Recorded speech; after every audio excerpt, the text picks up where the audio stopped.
Bitcoin fixes the money. The Beef Initiative fixes the food and nutrition. Step into some new awareness that incorporates some much needed food intelligence into your life. This is Texas Slim with Texas Slim's vision.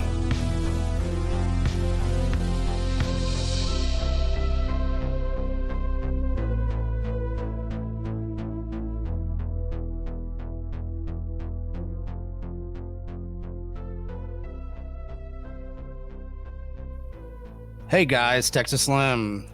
We're back here today on our brand new video podcast. We're going to have a new YouTube channel, and I have a special guest. We have the Podfather himself, Adam Curry. Adam and I have been talking with each other for about, several months. We've become good friends, and I decided to go ahead and ask him to be on the inaugural video of the Beef Initiative podcast. And so, hey, Adam, how you doing today? My brother Slim, this is the inaugural, and you have me on it. I am very honored, really am. Man, I couldn't have anybody else on. You know that. and I do want to have people understand that we really are friends. We're friends to such a level that we actually share our shopping tips of where to get the best Levi's. So we're that level of friendship. We really are. And it is. People don't understand, these days, I'm slim, right? And you're slim too. Mm-hmm. Yeah. And so it is hard to find jeans and wear boots, man. It's impossible anymore. You can find a 42-30, but you can't find a 32-40. And I have 32-36. Yeah. Which it's a hard one. The same. Yeah, it is. It's impossible. So, that's a good bond to have. And, we're going to stick to that. So, well, hey, thanks for being here, Adam. A lot of things have transpired from the first time that we talked. I came out to your place, I guess it was fall of last year. And you had found me, I guess, through maybe Marty, Marty Bent. And how did that happen? Did Marty put us in a chat together? I think something like that happened. Yeah, he did. I wrote that first article, and Marty kind of reached out to me and said, "Hey, let's get on a podcast." And we did that first podcast with him. And about 5 minutes after we were done with that podcast, he created a group chat, and then here we are. We just kind of took with it and ran. And that's something that I like a lot of people to understand is it's a form of decentralized communication that we can do as individuals that are trying to make a difference in our lives. We're about decentralization. I mean, you bought podcasting 2.0, moving forward with the Beef Initiative. What I've been doing is kind of signaling out, we need some sound money. We need some sound health, sound communications for a sound future. What's so great about that is, and I've been following your communication, so I'm just adjusting everything. I'm seeing my eyes are looking in a weird direction. It's a podcast. We can do whatever we want. Hell yeah. The way you tie the kind of Bitcoin culture to food and to beef is really good, because, sound money. I mean, you have this whole rap, which I love. I can't even do it, but it's just like, holy crap, this makes so much sense. And I think it really hits people at their core. It's very effective what you're doing. And it's funny because to give a little backstory, you and I have talked a little bit about it. You and I are about the same age. We're in our 50s. We're the same generation, Generational X. We come from different backgrounds and everything. I've had a pretty successful career off and on in, technology, but I come from dirt. I come from West Texas. I know agriculture. I know ranching. And, I woke up one day and I said, hey, I've got to kind of get a little bit deeper in here, use another skill set to help discover, some stuff that I know that's going wrong in our nation. Mm-hmm. So that's when I said, I'm going to embed myself in a harvest company, and I'm going to go check out what's going on in the agricultural apparatus that we're living in. We see the health issues and everything. I wanted to get to the source of the seed. And that's how it all started. That phrase right there made me really, have some agency and some intentionality to say, you're going to look at everything that you touch from here on out and finding out the source of the seed of the issues. Once we do that, we can create a source of the seed of a solution. So you can't bitch and moan with, about things unless you provide solutions. Here we are with the Beef Initiative, and it's evolved into that. And it's taken not very long, 6 months, I guess. And here we are, we're talking about the vertical integration of a decentralized food system in the state of Texas. And let's just and I think it's important to point out where we're both coming from, although you already really summed it up. What I noticed a couple of years back as I was starting to understand Bitcoin better, because I had, I'd known about Bitcoin, I've held Bitcoin for a long time, never really understood it, sold a lot way too early. So I've had a long road and a really solid education of reward and pain in that regard. So understanding, just understanding the Bitcoin standard and sound money. And as I was working on podcasting 2.0 and figuring out how to do this, real-time value for value streaming of Satoshis with the Lightning Network, this is when I started meeting all of these 25 to 35-year-old, mainly men, who had a similar story. And they were all in Bitcoin, but the story was similar, was the social contract was broken. We were born in the 90s. During the first Gulf War, which this stuff does impact kids when it's on television around you, and regardless. So it kind of as like a base layer. Then we had 9/11, very traumatic for everybody, especially for now 10, 11-year-olds. And then we had anthrax and the terror, the airport security, all kinds of things ratcheting up. Then we had, yellow cake and aluminum tubes, and we invaded the wrong country, and oops, what is this about? And then it just kept on going. Now these young people are going into college, and then 2008 to 2009, we have a huge financial meltdown. They're seeing friends, families getting kicked out of homes, all this weird stuff, as they're just about to enter the workforce themselves. And but don't worry, because we're going to fix it. We'll take care of it. The financial system is sound. It's all good. No worries. And then they came out of college with degrees that actually weren't all that useful in many cases, and they're working at 15 or even less $1 an hour jobs, and with no real prospect.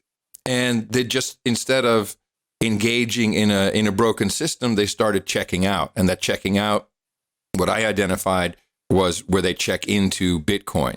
And I found this so fascinating and so sad at the same time. And I felt remorse because our generation, and I'm Gen X with boomer tendencies, so I'm right on the cusp there from 64. The 80s and 90s was fantastic for me. I had a nice house, raising a family. I was working. I had, a great multiple careers. Just making money, fantastic, nothing can go wrong. And I wasn't paying attention to who was getting on the school board or the city council. That was obviously for losers who couldn't get a better gig. And by not paying attention, and I have a stepdaughter who just turned 25, and she went to University of Arkansas, and I see what she was taught coming out of there. And I just put it all together and went, holy crap. We need to jump in and mentor, offer our experience, whatever advice. And I think that's exactly where you're coming from as well. That's is really my mission now, is just how can I, and in my case, I have a job. My job is to protect podcasting. You have a job, you're doing food intelligence. We need more. And I think that the beauty of this is that Bitcoin, just by being a Bitcoiner, gives us a level of comfort and recognition without even having met someone or really knowing someone. So it's very easy to build these networks and to work together to create what I think is just America 2.0, which is not a geographic location anymore. And that's what Bitcoin is doing. Yeah, it really, it's an ethos. And whenever I got into Bitcoin, my journey, was as yours was, the 80s, the 90s, being able to reflect on basically the last 30 years of. Yeah, but you were a Studio 54 guy with the assless chaps, weren't you? I saw you on the floor. Don't dox me that bad. Come on, Adam. Well, it's because you were playing the disco music. I mean, that's what Exactly. was happening. Come Woo! on. I was a hippie punk cowboy, man. What are you talking about? I know. I'm just messing with you, brother. No, I grew up with disco, shag carpet, burnt orange shag carpet, listening to Donna Summer, all that kind of good stuff. So I can Right on. relate. Yes, I can relate. So, throughout those years, though, we went through a lot of deception that we weren't paying attention to, like you just said. And whenever I wrote that first article, the harvest of deception. Right. That was it. Yeah. The first article. And that's what this is about. This is about the harvest of deception and how generations have been lied to. And what I tell people, and one of my big phrases is that Bitcoin exposes the truth.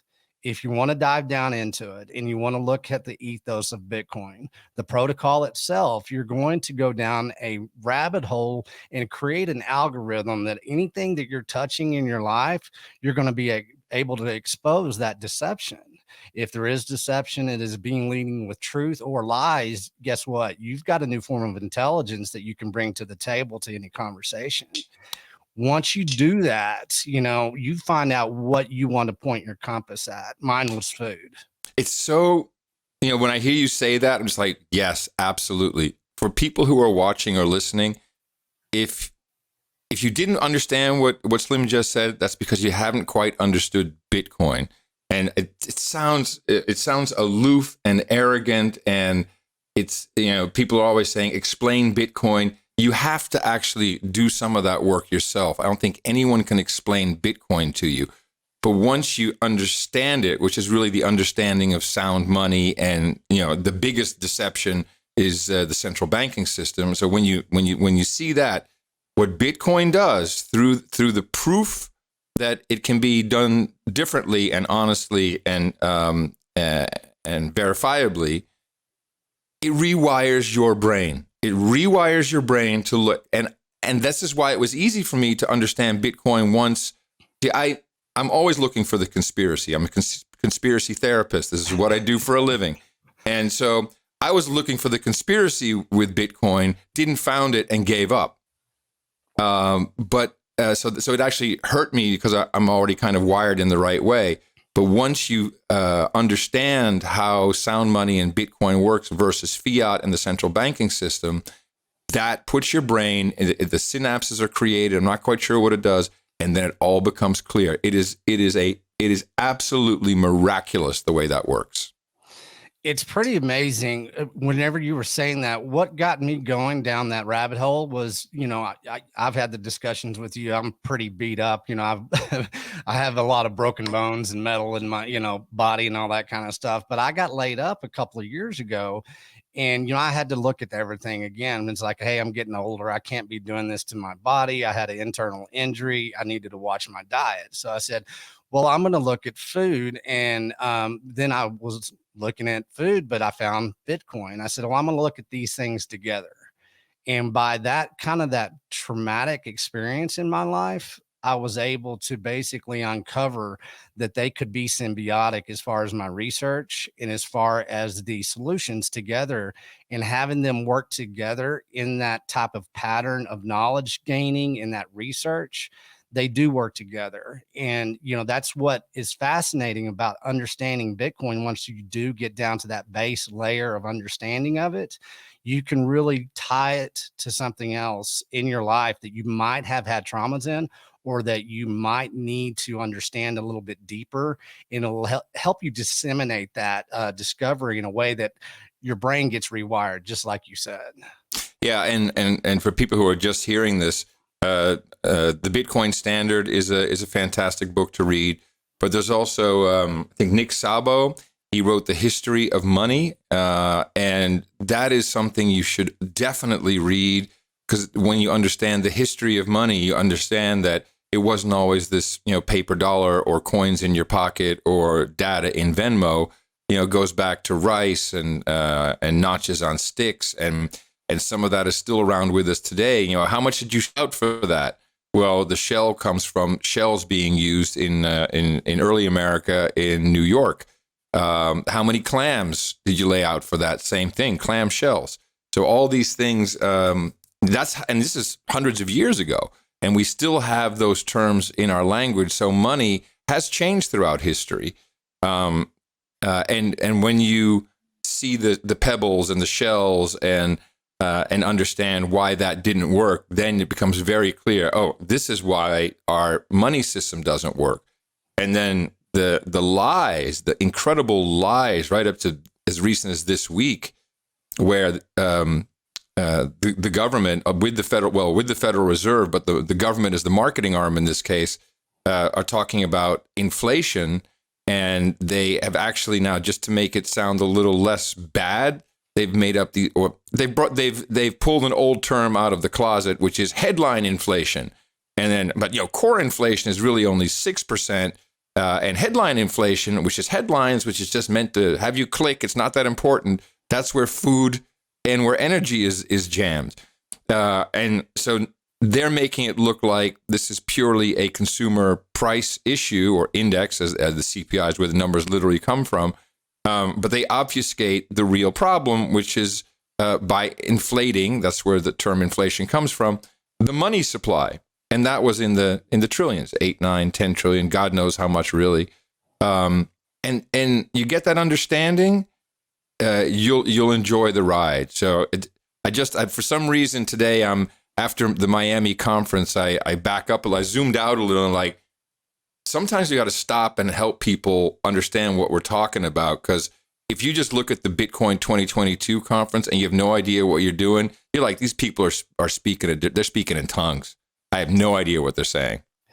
Yeah, it is. It's kind of intimidating. It's confusing. And, there's not a lot of on-ramps of understanding in the beginning of Bitcoin. Or maybe too many. Or too many. It's daunting, basically. Yeah. It is daunting trying to do that discovery and knowing where to start.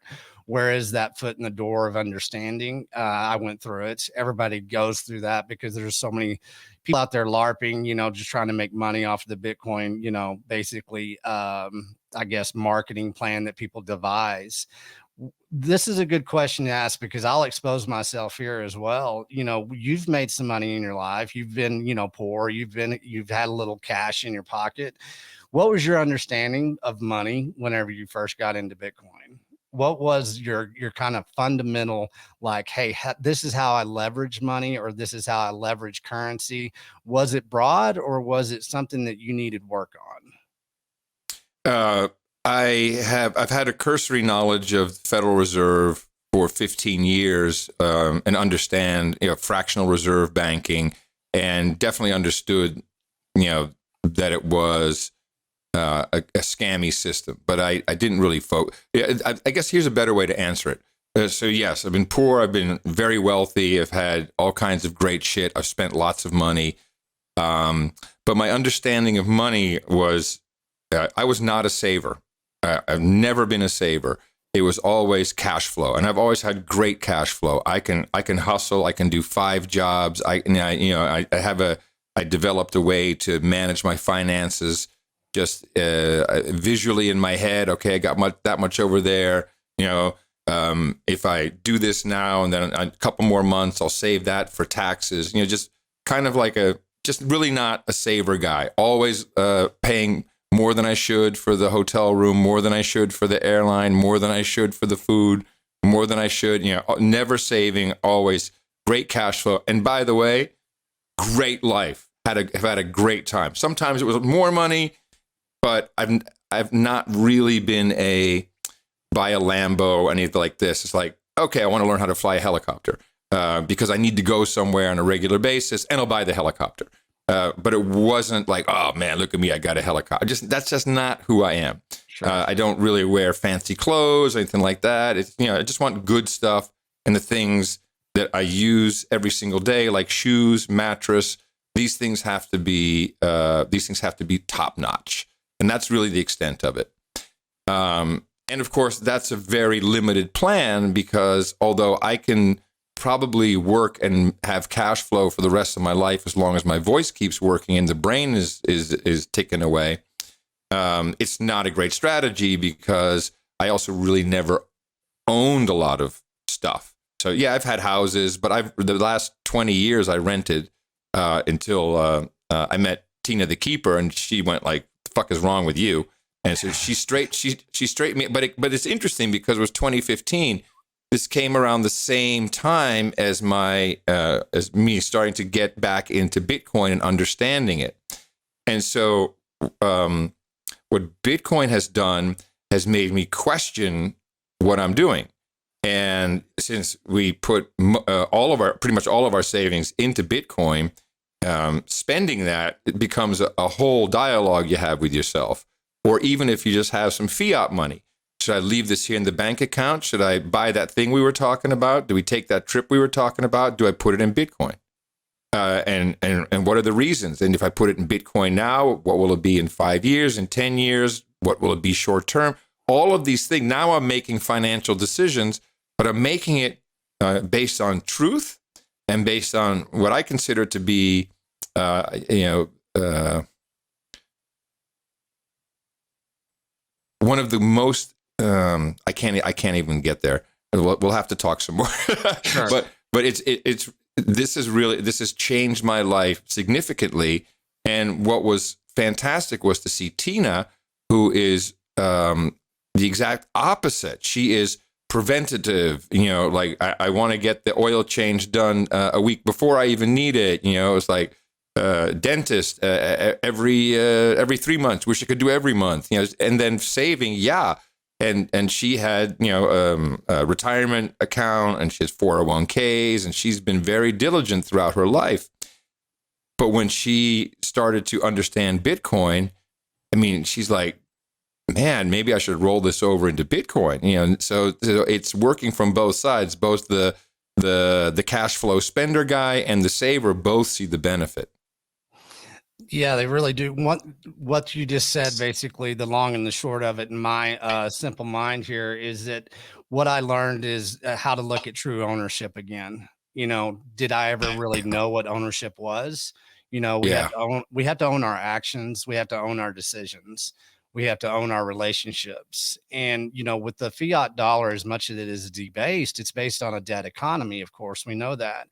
And as it debases more and the debt economy grows and grows throughout my lifetime, the 80s savings and loans industry debacle, when I was a child, that really destroyed my small town that I grew up in, Texas. Yeah, people don't realize that because it was really a Texas thing, right? Yeah, mainly a Texas thing. Just tell people about this because it's so poorly understood, and it was really the first cover up. Probably of our adult life. Well, we were both kids. No, were we like? You were right. Yeah, we were teenagers. Yeah. Yeah. You were a couple of years older than me. In '86, I was 17, something like that. And this was Bush family related, wasn't it? It was Bush family related. He was vice president during the time that kind of picked up steam, and then basically the big cover up came. With Iran Contra, savings and loan industry debacle. My stepmother actually worked as a savings and loan. My grandfather, the land that he had owned all the way from, I guess his land ownership started in about mid 1915, something like that. And so all the land that we had acquired as a family went away in the 80s as well, because that's when you had Willie Nelson with Farm Aid.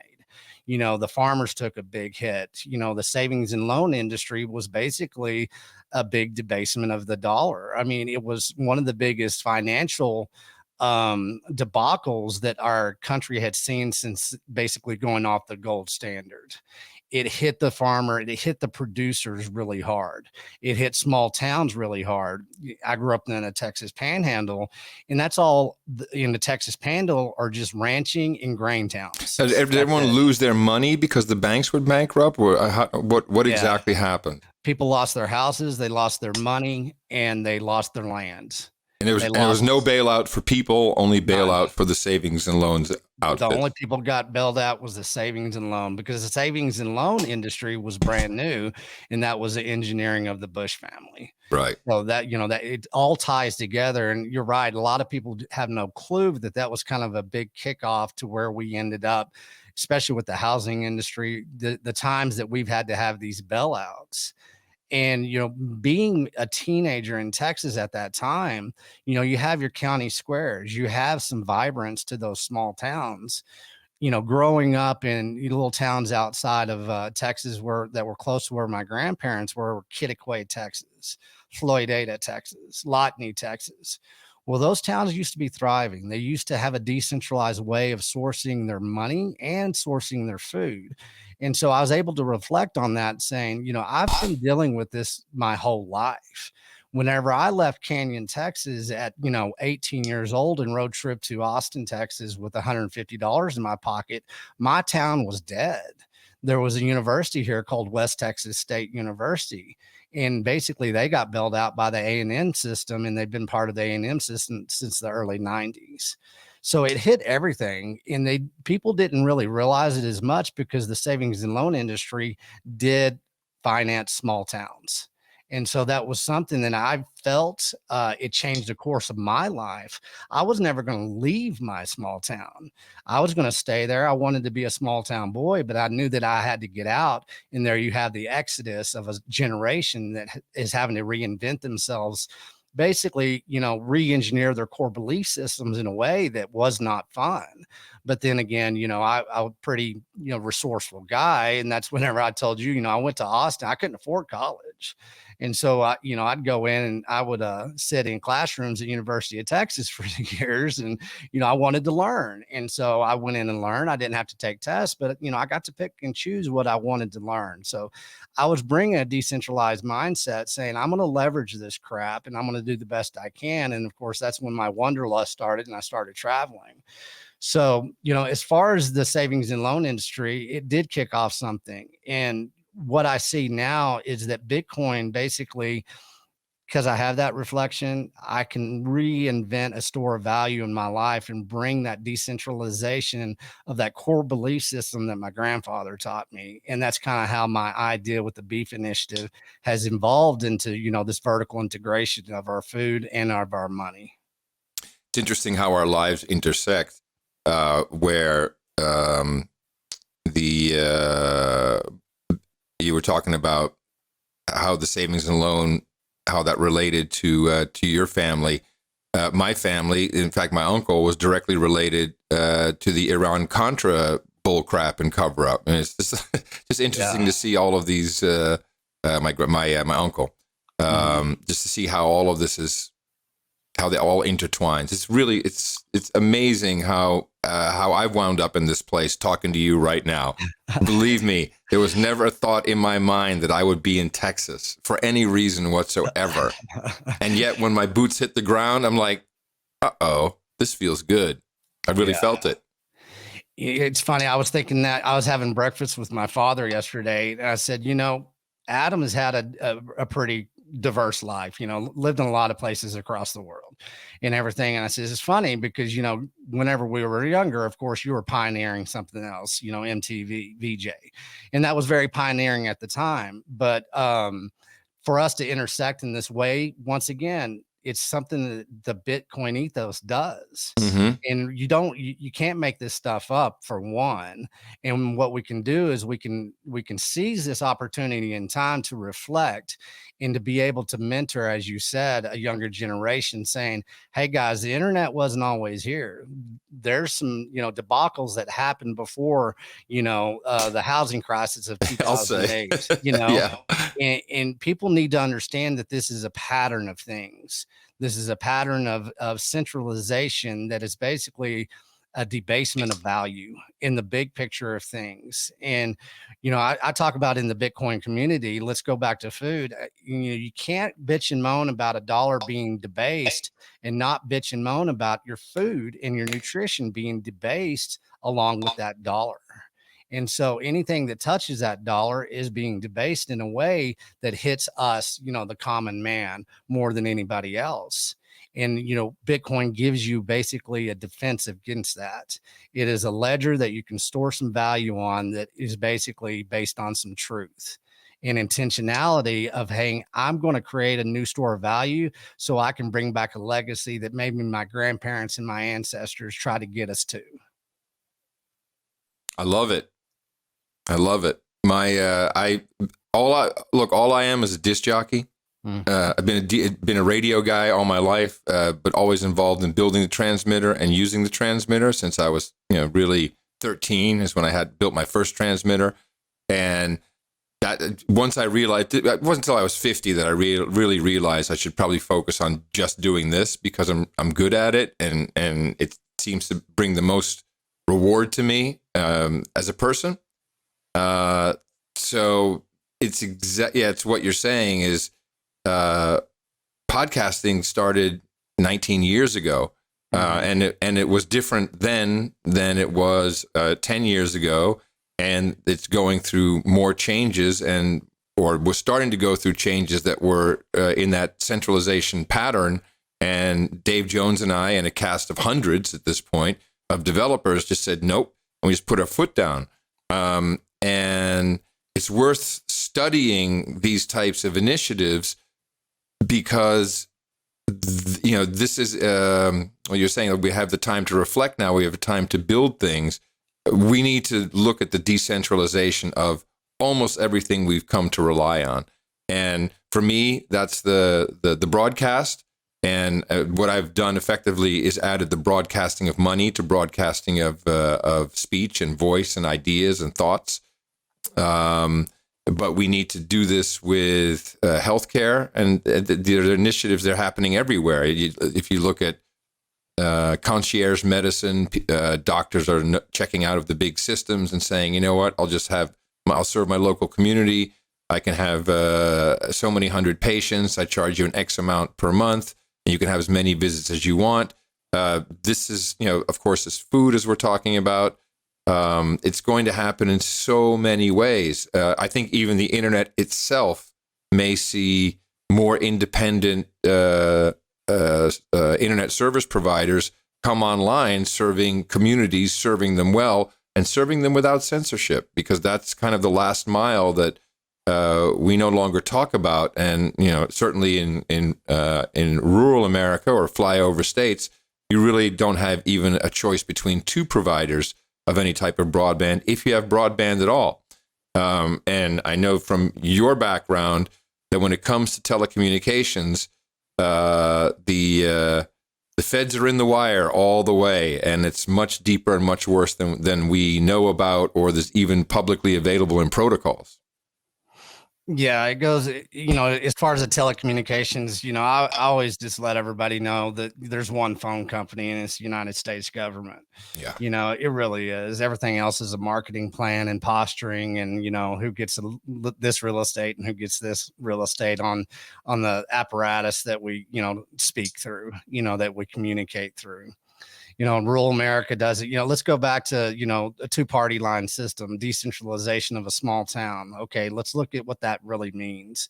It means that the communications, you had a two-party line system where certain people are on that party line, and you are able to connect with them, automatically. Everybody could join in the conversation. Mm-hmm. Okay, now let's bring that out and evolve it into your food. Okay, you had some land. And what you did, first thought was, I'm going to feed my family first.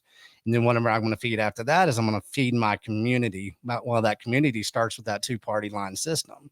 So your communications is sound communications within your community, your localization, your food supplies going to the community that you are actually having, discussions with, and that you're watching each other's back. With moving forward with that, you would basically feed your community, but you would also support your local towns. Your food did not leave your 50, 60-mile radius. Right. Everybody in that community fed each other first. And, some people ranched, some people did animal producing as far as hogs and fowl. So everybody knew what everybody was doing. And there was a form of ownership there, a responsibility, an intentionality to it that everybody could agree with. And with that, you created a certain value within that community that kept everybody healthy with, strong body, mind, and spirit. Whenever you understand Bitcoin and the decentralization of the protocol itself, you understand how, start looking at the nodes that you can create within the Lightning Network. We're doing something that has already been done. And that's where it's not complicated. If you can look back, reflect, and kind of say, hey, grandma, hey, grandpa, how did y'all live? Or how did your parents live? Tell me some stories about, some history, some tradition, some heritage. It's fascinating, the stories that you do here and the engineering, prowess that they did to survive. My grandfather was, he was born in the 1890s, and basically, he struggled and survived his whole life. He survived, the Spanish flu. He survived gold confiscation, 6102. He survived the Dust Bowl in the Texas Panhandle, 2 world wars. His whole life was based on survival, but that survival mentality basically was based on a decentralization that empowered him. And it's a fun lifestyle to look back upon, and it's a fun lifestyle that we're trying to innovate here in 2022. And it all starts with me, with Bitcoin and food intelligence. And now that whenever we met, I was like, okay, there's a possibility of that sound communication. And you've taught me so much in just a short period of time, I can't catch up. Seriously. Yeah. I mean, it's daunting for a lot of people, but what you do is you get back down to the fundamental base layer of the value of what you're trying to accomplish. And this is, so the big discovery for me about, and it kind of goes right to that story you just told us, where there was real value exchange amongst community members and it was barter, or it was labor, or it was money, which was earned in other ways. Of course, money is in fact a ledger, for a transfer of value. But what I learned, the most important thing I learned with the No Agenda show, when we started what we now call the value for value model, is that everything you assume, but I think everything we've been programmed, this is actually something I'm just realizing now. This may be programmed, and we have to investigate this. So when you, so a brief background. So No Agenda show, John and I started it. It was just a conversation. It was like 20 minutes once a week. We were just talking on Skype. I was in London. He was in San Francisco at the time. Sometimes we get together. We talk about food, like expensive food and wine. We'd put on the company credit card, and this kind of stuff. But also politics and looking at the differences in how media was being reported in the UK versus the US, what they put in the headline here, what was in the headline there, and it became an interesting conversation. And we also brought in audio clips from time to time, and so it started to become work. And we were building up an audience, and we said, we got a lot of stuff we can do here, but if we're going to do this, then you need to support us. And we said, why don't you can subscribe for $3 a month or a week or something. I can't remember what it was, but it was a fixed amount. And that was obviously disappointing, so you got like a whole bunch of people sending you $3, and that doesn't really do much for the amount of work. The value we felt we were providing did not equal that we were receiving. And we said, why don't we just make that open-ended and just send us whatever you think this is worth, so at least we can gauge what you think it's worth, because most of you don't even think it's worth $3. And so you could, and I think our pitch was, you can send us $5 if you think that's what it's worth. But by now we're doing an hour and a half show, and I said, or let's make a comparison. You go to the movies, you take a date, have some popcorn, about $50 maybe. Was our hour and a half worth the same $50? So that was kind of the pitch. And what happened then from one show to the next was nothing short of a miracle. Like, we got a lot of people sending us $5, more than were sending us $3. We got a lot of people sending us $50, and some people sent us $500. So this went against everything that you can feel it in your core when you ask someone for money. In fact, you and I talked about this when we first started talking about your initiative and how to fundraise and how value for value works. And it's very uncomfortable because we're programmed not to beg, and this falls under the category of begging, where it's not. Is it busking? Is it tipping? It's all these questions that that make it very hard for someone to ask. It's like I feel helpless because I'm asking for something.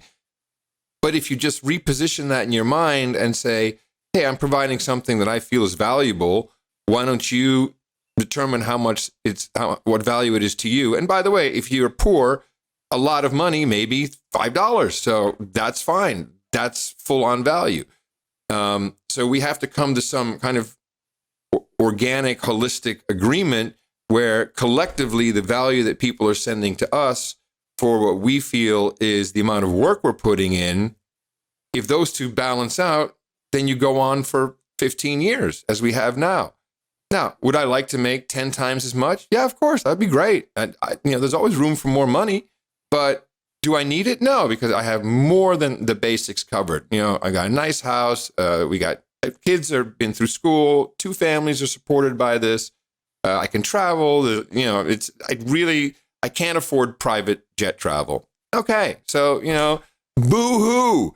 Yeah. I have everything else. If I can live like this for the rest of my life, wow, yeah, that would work very well. So what I learned, the big lesson here, is that people actually will do this. The first thing why would anyone do that? Why would anyone send money? Why would they just open-endedly send money? Why would they do that? That makes no sense.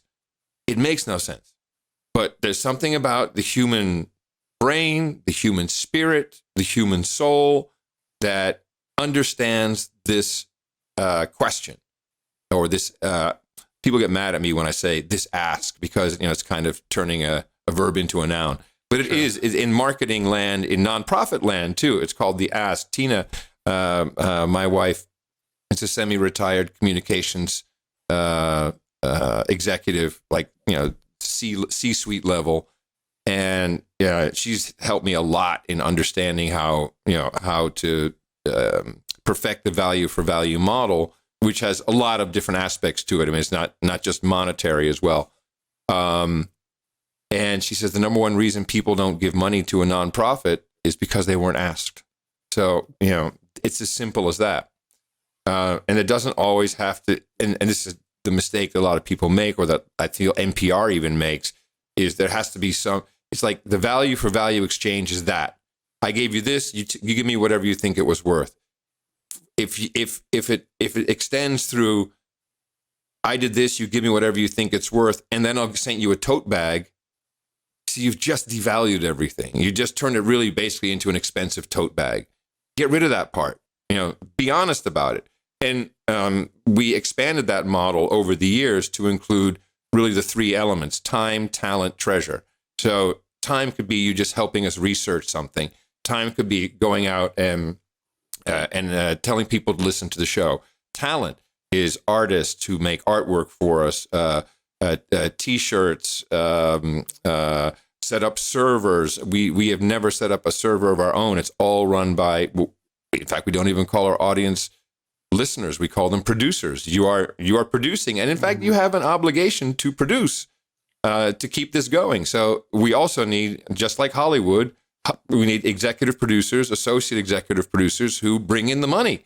That's why you're on the credits. You're tied to the money in a significant way. And we give them credits. So, all of this is a continuous exchange, but you never want to cheapen something in the loop. It's always incredibly important to what I say, what you say back. That value has to kind of even out, and then it just works. And that's how towns grew, and that's how they prospered. And poison was injected into the system. And in my mind, now that I can zoom out and look at it, it's always been financial poison. Yeah, it really has. And as far as, that value for value exchange, we met in Kerrville, whenever it was the ice storm that hit. When you gave me COVID. Yeah, that's when you got the vid. That's right.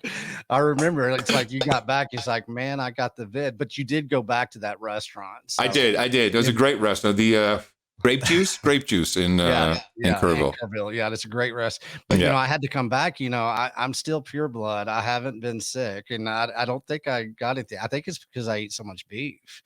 you Could know, be. It could be. I who mean, knows? it wasn't severe for either of us, and I was amazed that that I had not gotten anything. And Tina, she was working retail throughout, almost Uh-huh. all of the last 3 years. So we were like, how it's amazing that we haven't gotten this. And then this Omicron did get us.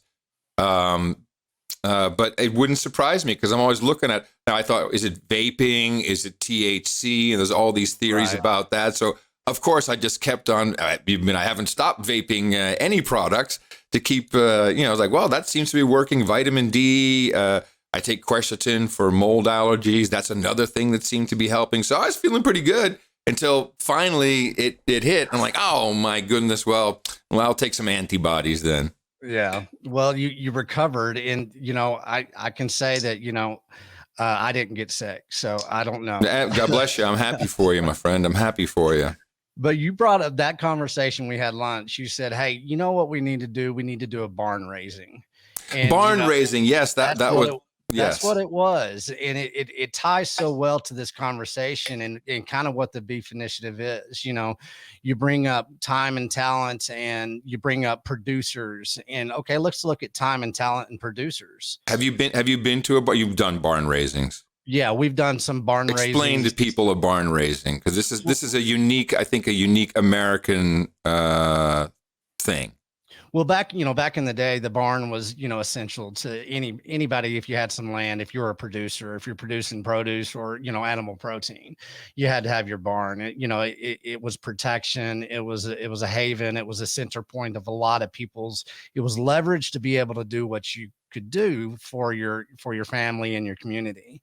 Well, most people couldn't build a barn by themselves. And so with that decentralized and hyper localization of these communities, how they became powerful as strong communities, let's say Grandpa Jones needed a barn built. Well, he would basically notify the community, hey, we're going to have a barn raising. And everybody in the community would pitch in. Okay, we're going to need lumber. We're going to need certain types of tool sets. We need this to be able to orchestrate, how are we going to do this barn raising? And so it was impossible until the community basically banded together, devised a plan, and they would show up over one weekend usually, and they would build a barn. And it was a collective effort. And if you can do it, you can go down a rabbit hole of barn raising right now and see some of the stuff across the United States that from the very beginning, from the colonial days, this is how we moved forward, was having these barn raisings. And Mm-hmm. so, you brought that up to, that conversation. And that's what basically the Beef Initiative is, because, my new slogan now is, we're grass fed and we're grassroots. And it takes a barn raising in every community to get there. And, value for value is what I'm moving forward with as far as the Beef Initiative itself. You've taught me a lot about that. And then the value for value exchange is basically, it empowers you with knowing and following through with ownership. With this conversation, you just spelled out, a couple minutes of dialogue. Well, I have to own that. I have to come back at you with something that's valuable as well. Mm-hmm. And that's a strong ethos to live by. And we've lost touch of that. I was thinking this morning, whenever I was in the telecommunications, I was doing the research and analysis. They came to me and said, hey, we need you to do a study and some research on interpersonal communications. This is back when texting was getting big and everything. Well, I found out a couple of universities, some of these research articles that they had put out and cited don't even exist anymore. You can't find them, but it was Division of Interpersonal Communications, and how we've lost that art of being able to learn how to communicate and with each other. And of course, we have to use our devices and like what we're doing right now. But the form of interpersonal communication has been killed in a lot of ways. And what I was able to do was write an article and kind of foresee how we're going to move forward in the next couple of decades. Well, what was predicted was spot on, but I think we're even more divided now. We're more connected, but more divided than ever. And the only way to get back to there is to put that focus on basically interpersonal communication and knowing how to do it. We have guys, we have generations, we have children that the first learning tool that they had was a device in their face. And so they find that as a form of communication. My son's 17 years old, and they'd rather text each other in sitting in the same room. We know all this, how families interact with each other. That's fine and well. It's fun, it's good and everything. But what we've got to do is we got to have a barn raising of sound money, of sound health, sound communications for a sound future. And that's why the beef initiative is going to, especially in the state of Texas. Let's talk about the state of Texas. We have so many opportunities here within the food industry itself. And that's why I chose Texas, because I know farming and ranching. I'm pretty good with the processing apparatuses that are actually existing in the United States. There's four major global processing companies in the United States that process 85% of all of our animal protein in this nation. Those four processing centers, I'm not even going to name them. We don't even need to talk about them. It's not that big of a deal. They exist. It's true. It's factual.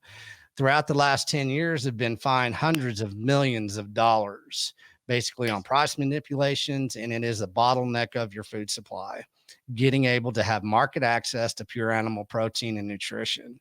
So you look at the state of Texas. The state of Texas is an opportune time to have a barn raising within our food industry itself.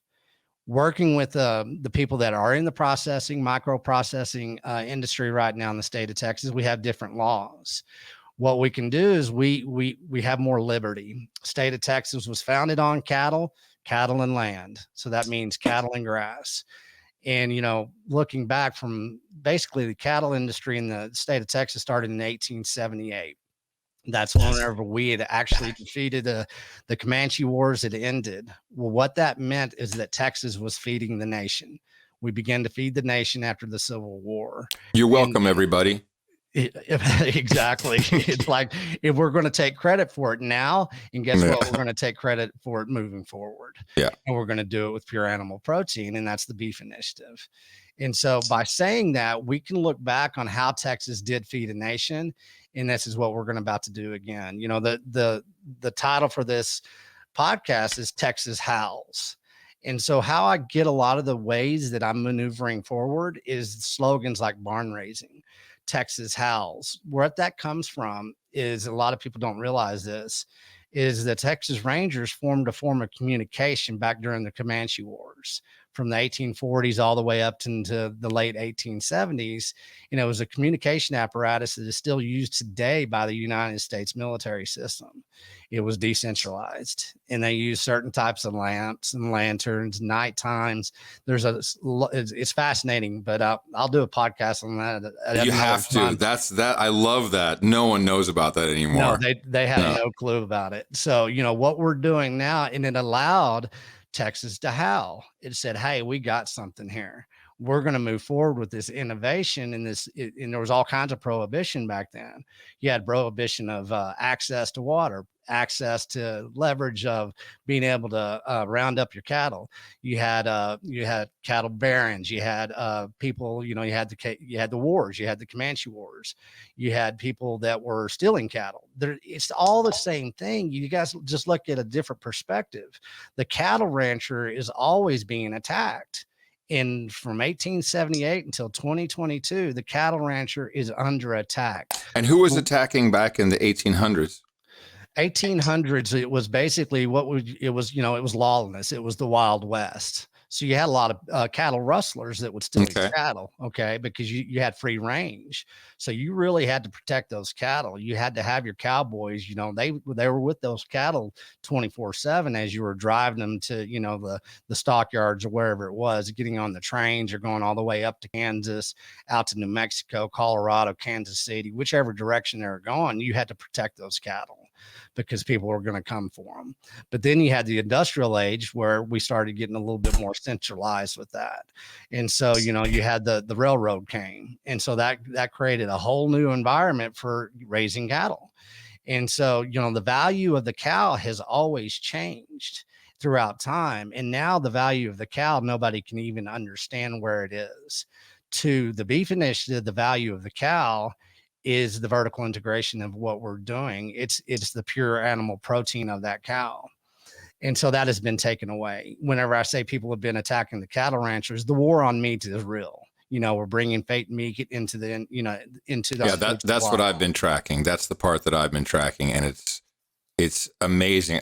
There's a magazine. I think it's Food Processor Equipment Magazine. Yeah. and it's just all this machinery that takes plant stuff and other cultures of things and processes it to make it look like real animal protein. And this industry is gigantic. And I didn't even know that Royal DSM, which used to be a chemical company in the Netherlands growing up, everyone, it was in the news. Well, DSM shares are up, or DSM did a great deal. It was like a big pride and joy of the country. I grew up in the Netherlands. At the time, only 7 or 9 million people, basically a city. And now DSM, they are the number one producer of products for texture and taste of plant-based, soy-based, fake animal protein. It's amazing, and they do $8 billion a year. It's unbelievable how big this is and how fast this is growing, and the complicit nature of our media through the dishonest business model known as advertising. I'm not saying that there isn't a value exchange between those two parties, but it ends up with dishonesty towards the consumer, particularly in editorial, how that's influenced. We're being told this is great. And this is fantastic. It's phenomenal. And it's pretty much, this shit is like having a Tesla, man. You want to aspire to having this fake meat. Yeah. And you actually turned me on to Royal DSM. You brought it up to me one day and I was like, holy crap, the billions of revenue that they do every year. Mm-hmm. And, I did some research into them and I was looking at them and I came up with the kind of painting a picture to people, especially to the parents out there. How far we've been detached of knowing what food is come a long ways. Unfortunately, we can see it in a lot of things, but one thing that we have to really acknowledge now in people need to take ownership is basically the first introduction of food that your children are receiving is through a chemical company that is making billions of dollars over manipulating how your taste buds react to their chemicals. It does not get more honest and plain as that. And what's crazy is for whatever reason, the path that I've been on for the past 15 years at least, John C. Dvorak and I have been talking jokingly about mac and cheese, macaroni and cheese. And this probably goes back to 2008, 2009, when everything was collapsing, the housing crisis. And there we were saying like, well, don't worry because you slaves can eat mac and cheese. And there's been a joke throughout the history of our podcast. And here we are where mac and cheese is truly the food, big air quotes, the food that people are turning to. It is also a leading indicator of where we're headed.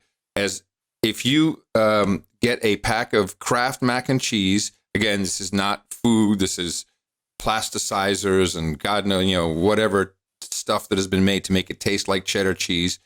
One packet for one mac and cheese dosage from a year ago, and you compare it to the dosage this year, because you get two things in this box. You get your cheap macaroni and this powder, and you combine those two.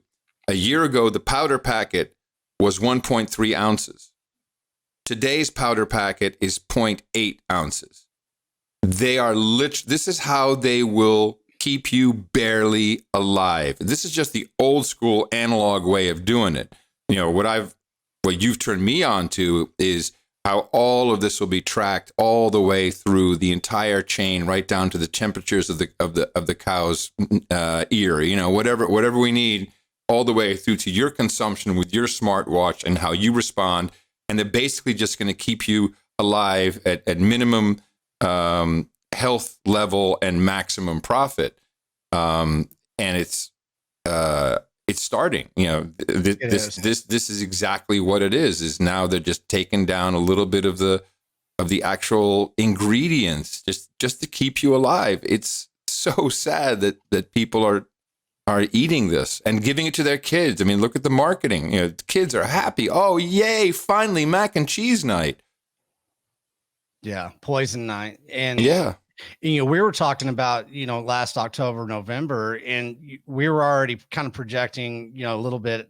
I think you identified the fertilizer shortage first, I think, in our conversations. Mm-hmm. In that prior conversation, it's how it kind of started matching together what, our prior conversations were. I was saying, this year coming up in 2022, what's going to happen is it'll probably be a fabricated food supply shortage in certain way because of the supply chain lines and everything. They'll mess it out. The bird flu is now is being hyped, and we're culling chickens and turkeys nationally, and people and the authorities just I know because I have contact with a lot of different producers of food, and so the turkey killers are just coming into the farm and saying, oh, yeah, bird flu, got to get rid of them. Don't test them or anything. It's not like that. It's just preventive culling.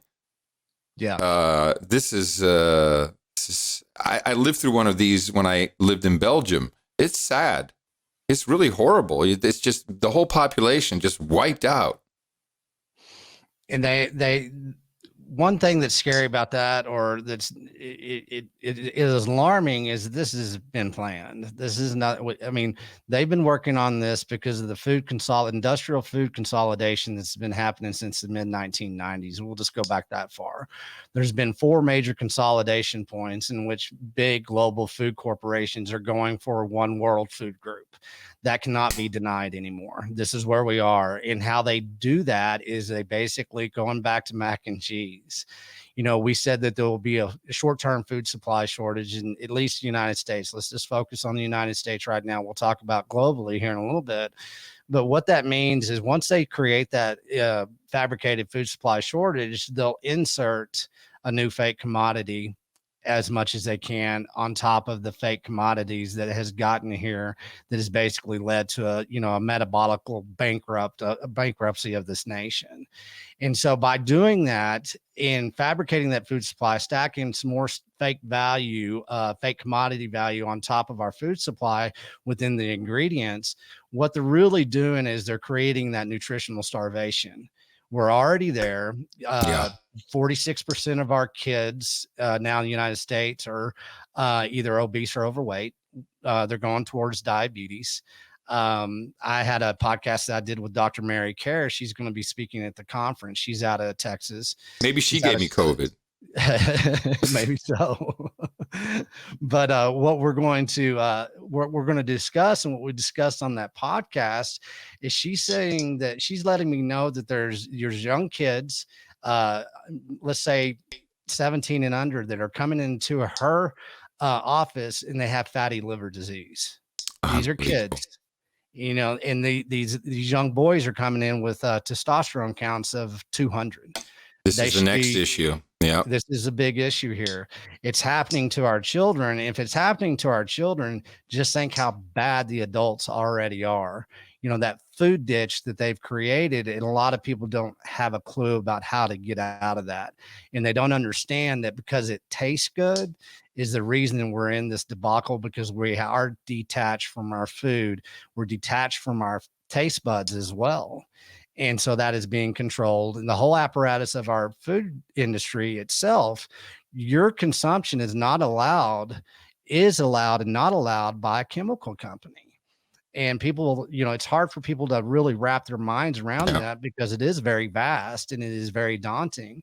So how do we get around that? Well, you get back to the source of the seed of what food is. And, talking with ranchers, one thing that I'd like to segue here, doing a vertical integration into our food supply system, the industrial food complex, to my grandfather, what they did is they did a vertical integration into the decentralized food apparatus that built our communities.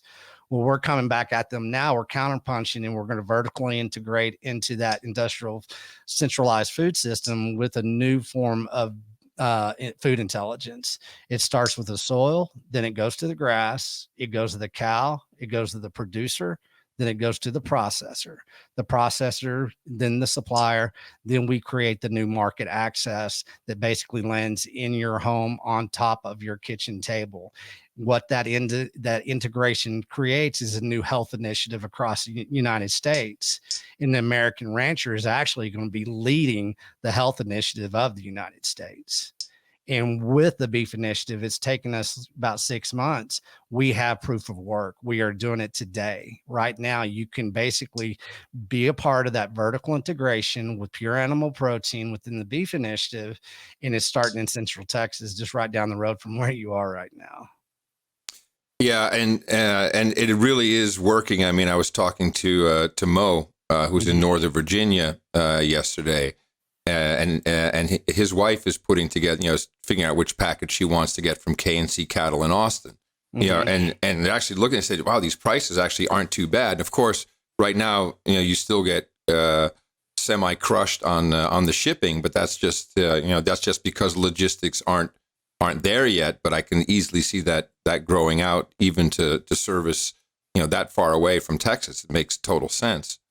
Where we're going to need a lot of help moving forward, and I think we have several years before it gets to this. And all of this happening could be 10 years, it could be 10 months or 10 days away. It's hard to say. But meanwhile, all of the Earth's resources are being commoditized by the banking system into this something called the new asset class. Right. And I do not have a full grasp of it yet, but it's being talked about. And the idea is that everything, in fact, every inch of the earth, every blade of grass will be commoditized and will have a number and will be able to be used in financial transactions. And so we need smart people who understand that. And I think once we have built our parallel systems as the current ones start to flounder, and we're already seeing a very vibrant homeschooling. Homeschooling has always been big in the United States, but of course now it's much, much bigger than it ever was. So these are parallel systems while the existing system melts down, and the people you want will start to come over and join you. We will eventually figure out how to elect politicians and representatives that actually represent us, and we'll have learned how to hold their feet to the fire. I think the mistake we typically make is, we've got to get out and vote. We got to change this. No, that's not really change. That's just picking another person who is against whatever you don't like. We need to understand what it is we really want to be represented for. And that will be the schools we want, the health we want, the food we want, the money we want, all these different things. And then you can go and get your political house in order and hold people accountable, as well as remove a lot of the truly unconstitutional things that have grown in our government, and just bring that to something that is closer to the original document and perhaps even the intent. So we've been doing things backwards, and I think this is what makes this so compelling. And I love the barn raising. I remember that lightning bolt hitting you. I saw it. It was beautiful. From a technology, because this often sounds like, well, these are just some old guys and they want to go back to the way it was, and there's so much forward movement, and nothing could be further from the truth. In fact, this is a great moment in time, because if you look at the internet and all the things that are possible on it, and that's not just your social media sites, but technically really possible, including the transport of Bitcoin messaging. We have this huge operating system that we can now pick and choose technologies from that we want to put together in a new way, in a decentralized way. But even decentralized does not, in my mind, does not necessarily have to be each individual. Yes, you need individual decentralization of ID, etc. But I like the idea of joining a group a community such as noagendasocial.com, which is a Mastodon instance. It runs on the Fediverse. And that group has a set of agreements or rules as to how the conduct is there, and you control it yourself as a community. Of course, there's always one or multiple admins, but there's nothing wrong with joining a group where there's rules and you can get kicked out of it. What's beautiful about the Fediverse and the decentralization in social media that we've grown and we've plucked bits and pieces. This is all open source and has grown over decades' time. And now it's just there for the plucking, and it's been done. It's been plucked. It's being planted elsewhere. Is you can have all these different communities, and they can intersect with rules on how that works. So that's a very valid form of decentralization. You can also set up your own server and just be one guy and have rules for yourself. The same goes for the reliance we have on Google Docs and Slack and all these things that, I mean, if Slack truly blows up, productivity in the United States stops overnight. Companies do not know how to operate without Slack. This is. I mean, if I were a ransomware guy who really wanted to do something, I'd go after Slack everywhere. I mean, it's very, very dangerous. Slack is it's a ticking time bomb in my mind, and stuff like that. So right now you have people decentralizing healthcare. They're using off-the-shelf telemedicine solutions, building them themselves. The barn raising there is someone has to build an app, someone has to be a doctor, or someone has to understand the financial part, the billing, and all of this can be done remotely through the internet, but it doesn't have to come to you, brought to you by Google or anything like that. And the missing piece was the money, because you just couldn't integrate. You had to always go to Stripe or to Shopify or Square or all these different, or PayPal, all these different centralized solutions for your money value transfer, and not only is it very limited in scope, it's not really programmable. You have to live by someone else's rules. There's fees that get taken, and then ultimately they have control. We're going to. What, you can't donate to some truckers in Canada? Screw you. Boom, your money's gone, and we're going to investigate you. You're Russian? Boom, no credit card for you. Just because of your affiliation just because you live in the same country that Putin rules over. This is insane. So Bitcoin and now Lightning Network, which enables that programmable. Look, even Adam Curry could figure out how to use the Lightning Network in a different, to make value for value transfers possible in podcasting. That's really training wheels time, and what I did. So there's so much more to come, and it's all available to us. We do not need to use the big tech. With this comes a change in, again, Bitcoin helps with this. I don't think it takes people all the way there.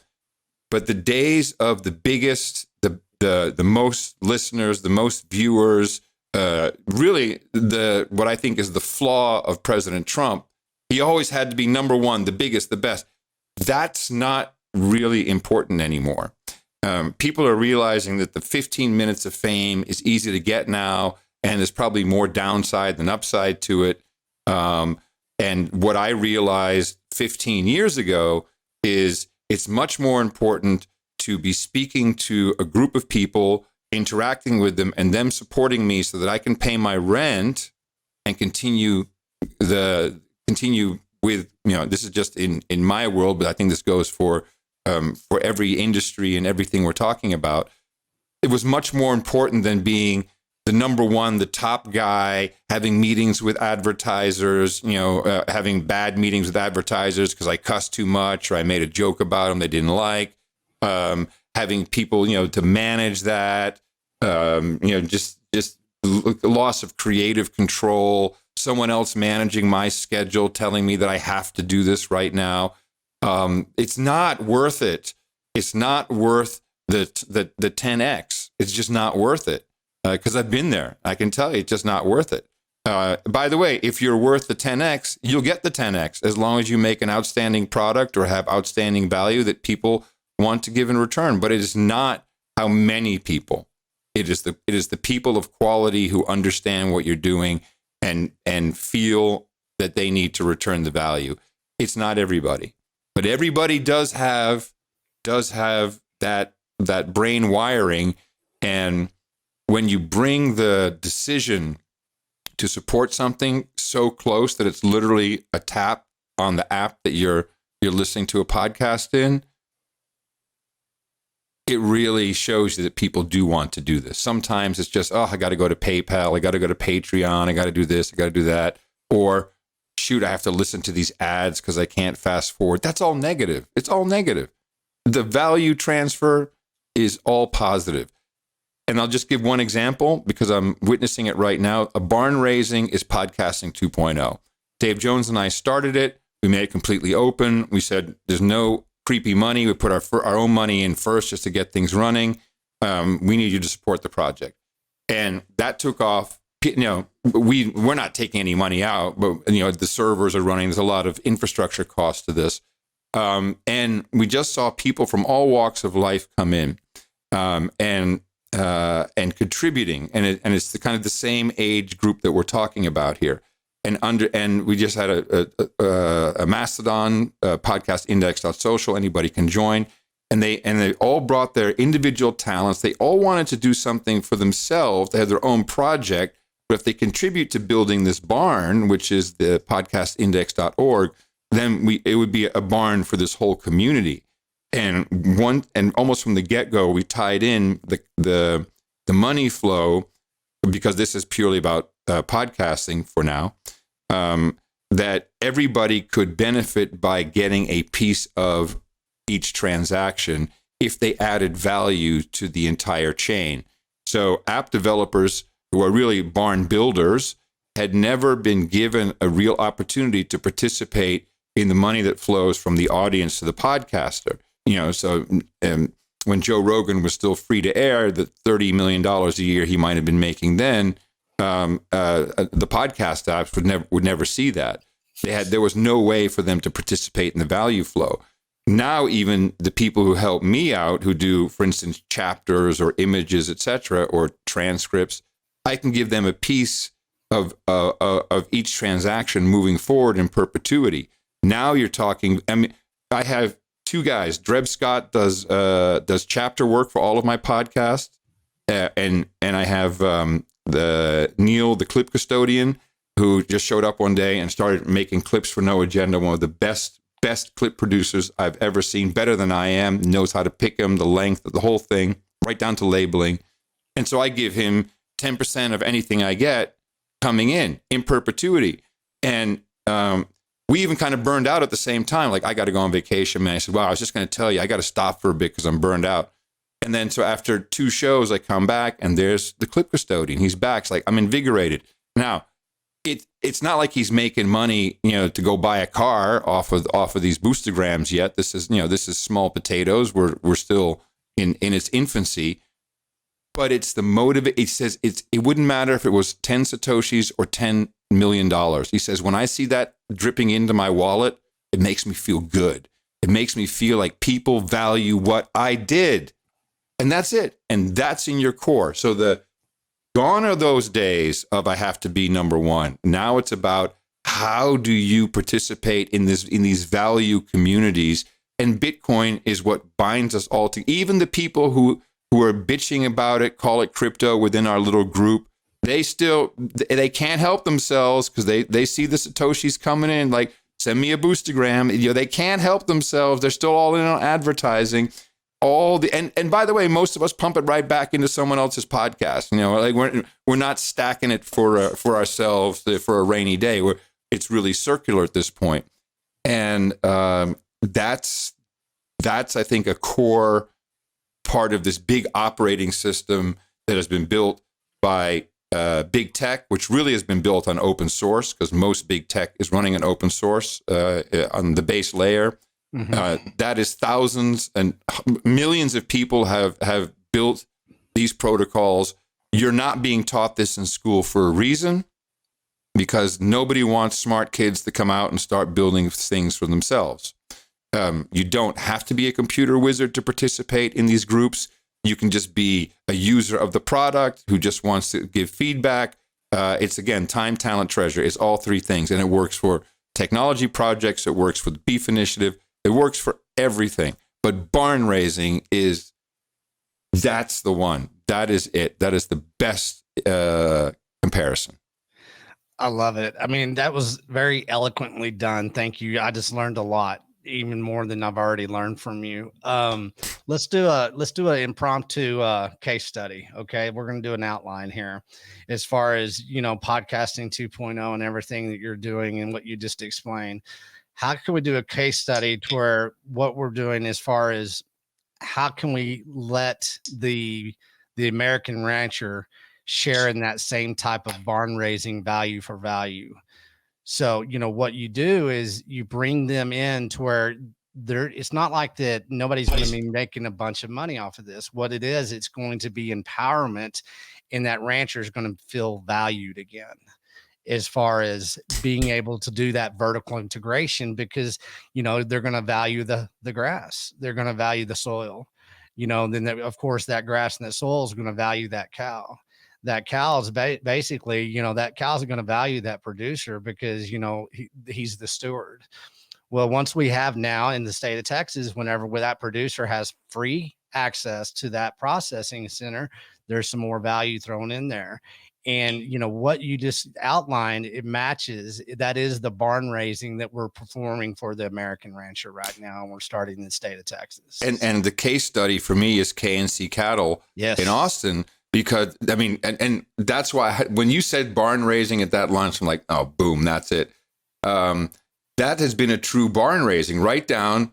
And you give me a lot of credit. I don't deserve it. I'm just doing my part of the job. And what I love about a barn raising, if you're a carpenter and you're supposed to hammer some 2x4s, you don't have to worry about all the other shit. You just have to do that, and you don't have to feel obligated to do anything else. You just do your part. If you're making sandwiches for everybody who's working on the barn, you don't have to think you got to go pick up a saw. I mean, that's just kind of how a good, well-organized barn raising operates, the way I see it.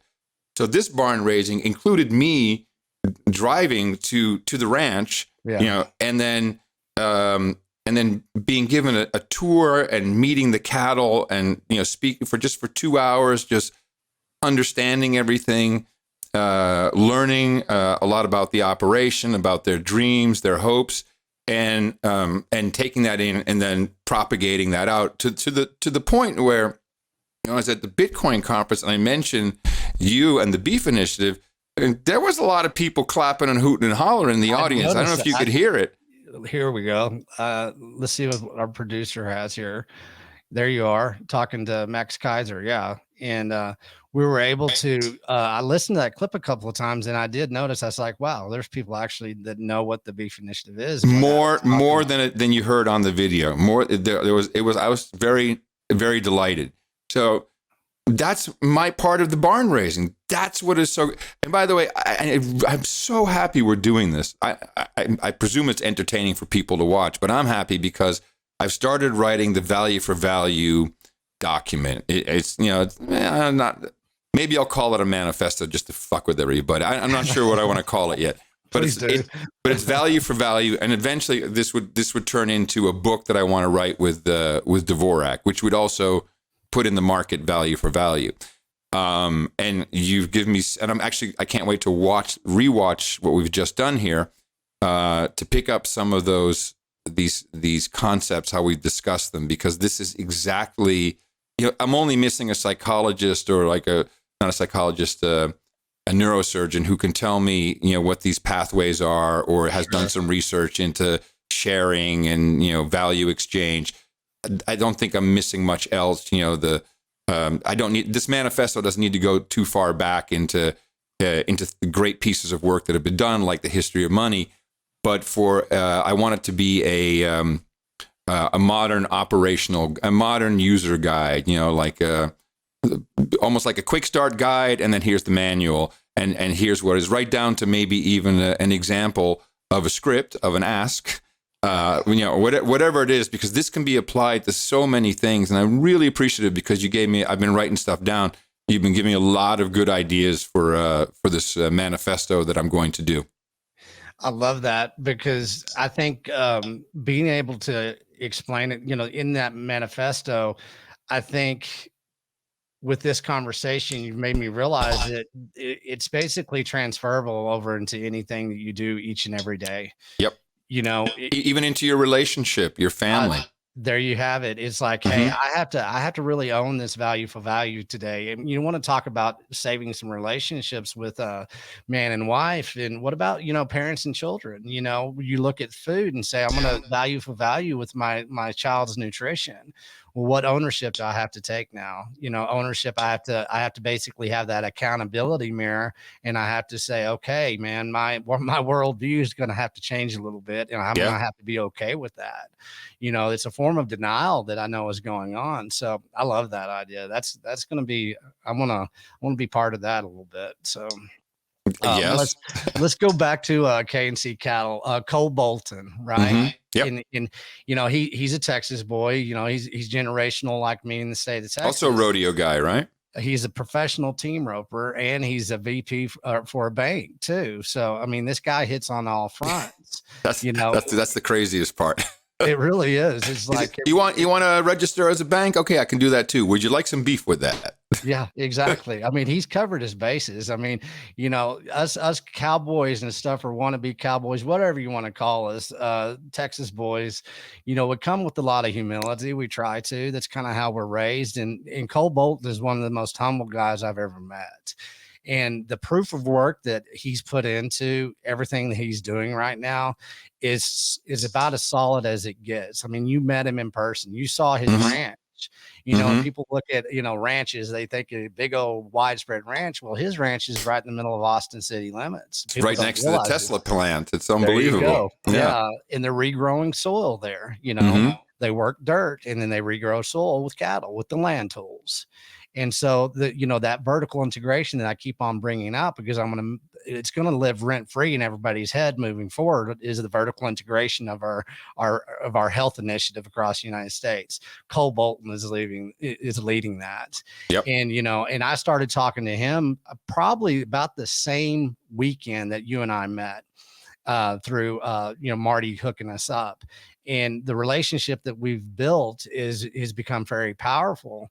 And, him and I discussed, and I said, we have to have a conference to discuss our roadmap, and here we are. We're going to give people a roadmap. You brought up value for value, roadmap for barn raising, a roadmap into the vertical integration of your food, a roadmap into a new lifestyle that's always been there. And we're going to really kind of get, you've been part of pop culture your whole life. I mean, it's something that you were very good at. I know. I feel like I'm one of the Rolling Stones, and I still get to hang out with the cool new bands. Exactly. And that's what we're going to do. We're going to leverage that, we're going to make this a lifestyle. I mean, people are going to start, always, all right. Being in Texas in the 1970s, okay, we're going to get kind of funny here. There was a movie that came out, and it was Urban Cowboy. Okay. So Urban Cowboy came out. I was a young kid, disco was king and everything. But all of a sudden overnight, Urban Cowboy came out. Everybody across the nation was buying cowboy hats and cowboy boots. That meant two-stepping. And two-stepping. Yeah. Gillies, down there, Houston area and everything. So what that meant is that people were involved in a lifestyle change that was pop culture. Pop culture can be very damaging. We know that, but can also have a very positive influence. And so, the number one TV show right now in the United States is Yellowstone. And so, that's about ranching. They don't do it justice, but they do a pretty good job of it and everything. It's a dramatic series. Well, Cole and I were we start talking about rodeos, team roping, the community-based rodeo circuit across the United States, and how valuable that is because it's based on community. So looking at the beef initiative, it's about the vertical integration of food and health, but it's also going to be the vertical integration of our lifestyles. And everybody's going to come along for a ride because it's something that is needed right now in this country because of the prohibition of communications, prohibition of freedom, personal space, and everything.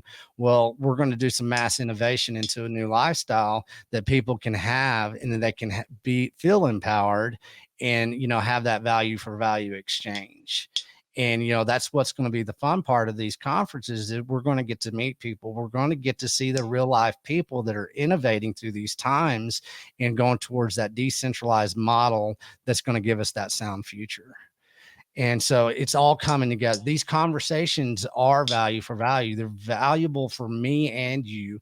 But what they're going to do is they're going to have a test of time that basically we can reflect on and look back and saying we're doing something right. We're actually mentoring. We're bringing people together. Something just hit me. I see this more as a strategy session than a podcast, quite honestly. It's turned into it, hasn't it? So April 23rd, as you know, unfortunately, we have finally able to have the interment service for my dad, who passed away in 2019, has been living in my sister's closet on a shelf for 3 years. But this comes with the passing of his sister, my aunt, who I was very fond of. And that, of course, takes place on the 23rd, and I kind of out of my hands to be able to change travel plans for about 100 people. So sadly, I cannot attend. But one of my good friends here in Texas is Mark Hall. He is a documentarian. He did a fantastic documentary called Killing Ed, which is about the charter school system, particularly the one charter school network, which was run and owned by the Gulen network from Turkey, and you know how it's really a huge scam. Not all charter schools, but this one in particular. He also did one on the on sushi, about literally following the fish all the way through, and I know he's going to be at the conference. He's also a lawyer, and a very well-connected lawyer, so he knows great legal minds in the state of Texas. I'm going to pitch to him that this beef initiative, he needs to be the documentarian for this, and I would even help him raise some funds to get it going. It should be value for value ultimately in consumption, but it's always expensive to set up stuff like this. I think that's worth exploring, because it just hit me like, holy crap, we're not documenting what's happening here properly. We have all the elements, but it needs to be documented, because that's just how it works these days. You know, you want to get people to believe that the snake venom is in the COVID vaccines or in remdesivir. Make a documentary, and it's being distributed in the water. Call it In the Water. You know, it's like people will watch it. So. That's just a bookmark for myself. I got to get Mark involved in this. I'll see if I can pitch it to him. He's always looking for ideas, but ultimately it's we got to have some funds. Would be possible. Yeah. Think about it. Yeah, I've been thinking about it ever since I wrote that first article. You know, in the beginning, I was going to call it The Harvest of Deception. That's still something that would, I love that. I'd love that as a title. Yeah, I think that could carry a lot of weight for a very long period of time. It would basically, people could relate to it in any form or fashion of their past and in their future and their present times. So I've been wanting to put together that. I do have some close relationships with a local production company. They have a sound studio. We've got some nodes that I've already built out. So there's resources. Yeah, we have the resources. Mm-hmm. So yeah, excellent. I think we should, because because you've agreed, you're okay with coming to Georgia. We're going to have the conference out there in Georgia in September. Yep. So this is, I keep on telling people, what is the beef initiative? They keep on asking me, what is the beef initiative? Well, I guarantee you this year, it's going to be a pretty damn big production of awareness and education and a roadmap. So, and you're so right. We have to document this. We have to create that content library that can become historical, that people can be involved with, and that we can leverage basically to start saving, children's lives, start saving families, some communities. And, it starts with basically being able to capture those moments in time. And by the way, I want to compliment one of our fellow barn raisers, producer Rob, who was I look at the video, which is basically what everyone is seeing when they're watching this, and I just love how the cameras are switching. We've got the lower third scroll now. Tickets on sale for go to beefinitiative.com. That's great, man. I'm impressed. I love it. Man, I'm going to give credit to Rob big time, because this is value for value. Here we go. Rob heard me, I believe, the Joe Rogan, possibly No Mm-hmm. Agenda. I can't remember podcasts that you brought, Texas Slim and Beef Initiative up, and we just started talking, and we just kind of discovered each other, and what we were trying to accomplish, what we'd had accomplished in the past, and everything that you just mentioned has happened holistically. There's not a big negotiation. There's not a big contract. This is value for value exchange, man. This is living. This is LIVIN right now. Just two guys saying, "Hey, let's do something with this. I got this skill set over here. I can't run a hammer, but I can run a damn saw." And so, it's all just happening so organically. I'm going to steal that word back. Organically, it's pure. It's pure. And Mm-hmm. this is thanks for the props on that, because it is. I wasn't ready to be able to do this. I'm not a professional podcaster, but I'm about to become one, I think. So if everything works out, we have a great producer like Rob. You two are a great combination. You're a fantastic conversationalist, which is all that it takes to do this, and you're very, very good at it. Well, It's I appreciate enjoyable to you. do. It's enjoyable to speak with you. Yeah, it is kind of funny, because I always had stage fright, Adam. I didn't talk till I was 5 years old, so I was just downloading content, I guess. But Yeah. right now it's a fun time, because I believe in everything we're doing, and I've got tons of people that are backing us up, and I love that on the stage in Miami. You said we had the Beef Initiative in the state of Texas. Yeah. We are doing this, and Yeah. because it's collective, man. This is crowdsourcing 101. Mm-hmm.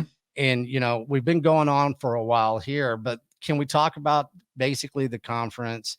Let's talk about basically how people can get tuned into you more. A lot of people don't know how to do that. Some people are just seeing you for the first time in maybe many years. So let's talk about what you would like people to know as far as being able to get tuned into your value for value, the podcasting 2.0. And then I'm going to go into the Beef Initiative and paint a roadmap and how we're going to kind of tie those together. So there's four podcasts I do that all represent a different interest and side and passion. And I think every single one of them is relatable to what we're talking about. One is the No Agenda Show, which I've been doing, the one we referenced with John C. Dvorak for 15 years. That is where I am extremely happy at deconstructing the messaging that is thrown at us, so people can understand. It's really exposing, but it's deconstructing, pulling it apart. Okay, here's what this is for. Here's the agenda behind this. Making some assumptions too. A lot of laughs for sure, and a very mature value for value community that once you listen to it, you'll understand how it all kind of fits together. It's not just two guys reading headlines, but we really have more producers than NBC News. I mean, for sure. The second one is Mo Facts with Adam Curry. And Mo Facts, I met in a similar fashion to you, just connected online. He lives in Northern Virginia. He's a little bit younger than us. He's just turned 40. He's got 4 kids. And he's living a unique experience in America because he is African American, or as we like to say, ADOS, American descendant of slavery. And whereas I do not consider myself bigoted or racist at all, ignorant, I think everyone is. And he and I were talking for several months, based around a lot of common interests, particularly as it pertains to how race is used in the media. And we decided to do this show, and we've done 79 episodes, varying in length, and it's really 2 American men sitting down who, I've never even met him. I don't even know how he might even be black for all I know, although I suppose he is, who just have a different cultural experience. And when you talk together about some of the issues that are, supposedly dividing the nation, it turns out that we agree on so much more than we're divided on. And in fact, it has been the messaging and the programming from the media that has triggered us in ways that are not productive towards living together in love and harmony and awe of each other's different cultural backgrounds, which is kind of what America is about. That is a masterclass schooling for me in just things I didn't think about. And it's not all racism, or you're racist or not. That has nothing to do with it. It's just culturally not understanding each other because you've grown up in different environment, and that has nothing to do with rich or poor or geographic location. It's just literally cultural roots, where mine are from Ireland, Scotland, and his are from Africa. Podcasting 2.0 is also a podcast which we do almost every Friday, and that is we call it the board meeting. This is one of the most enjoyable projects I've ever worked on in my life. There's no way you could hire, even if you had a company you wanted to hire all the talent that works on that project, it would be $100 million a year payroll. It's unbelievable. The talent that comes to this game and this barn raising of ours, including perfect technical documentation. And it started exactly the same way. Dave Jones and I, although we've known each other for over a decade, we've never really worked together. And I just said, hey, we got to take back podcasting. Here's the idea.